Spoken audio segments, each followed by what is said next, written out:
Minus sec square 60 plus sign 30 degree. सर्वात आधी या प्रश्नाला सॉल्व्ह करता पहिले आपल्याला टेबल माहित पाहिजे. कोणता टेबल माहित पाहिजे?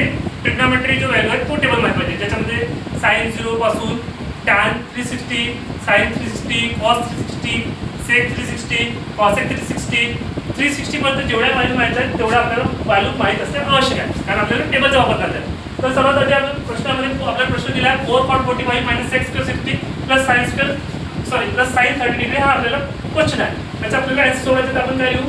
वी नो दॅट, म्हणजे तुम्हाला काय माहित आहे ते सांगायचे. तुम्हाला काय माहित पाहिजे?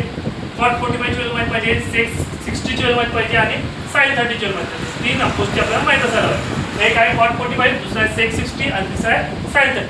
तर मग cot 45 ची व्हॅल्यू किती राहते? तर cot 45 ची व्हॅल्यू 1 राहते. sec 60 ची व्हॅल्यू किती राहते? तर sec 60 ची व्हॅल्यू 2 राहते. आणि sin 30 ची व्हॅल्यू किती राहते? तर sin 30 ची व्हॅल्यू राहते 1/2.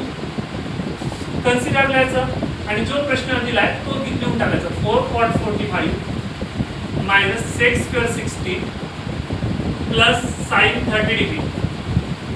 आता 4 cot 45 चा व्हॅल्यू 4 लिहिला आहे, तर 4 जसा तसा ॲज इट इज लिहायचं. cot 45 ची व्हॅल्यू आपल्याला लिहिला, आपण इथं लिहिलं. वी नो दॅट, आम्हाला माहित आहे cot 45 ची व्हॅल्यू 1 आहे, पण आपण cot 45 ची 1 लिहिलं. मग इथं मायनस आहे म्हणून मायनस लिहायचा. एक्स्ट्रा काही करायचं नाही, एक्स्ट्रा काही करायचं नाही. जो मायनस आहे तो मायनस लिहायचा. sec 60 ची व्हॅल्यू 2 आहे म्हणून 2 लिहायचं, पण sec चा प्रकार स्क्वेअर आहे म्हणून आपल्याला 2 चा स्क्वेअर करावा लागेल. मग प्लस आहे म्हणून प्लस लिहिलं आणि sin 30 ची व्हॅल्यू जी आहे ती 1/2 आहे, 1/2 लिहिलं. 4 1 जा 4 होते आणि 2 चा स्क्वेअर सुद्धा 4 होते म्हणून 4 लिहिलं, प्लस 1/2 जसं तसा. हे पॉझिटिव्ह 4 आणि निगेटिव्ह 4 कॅन्सल. तर जो वाचला आहे म्हणजे रिमेनिंग किती वाचलाय? 1/2 वाचलाय. तो तुमचा फायनल आन्सर.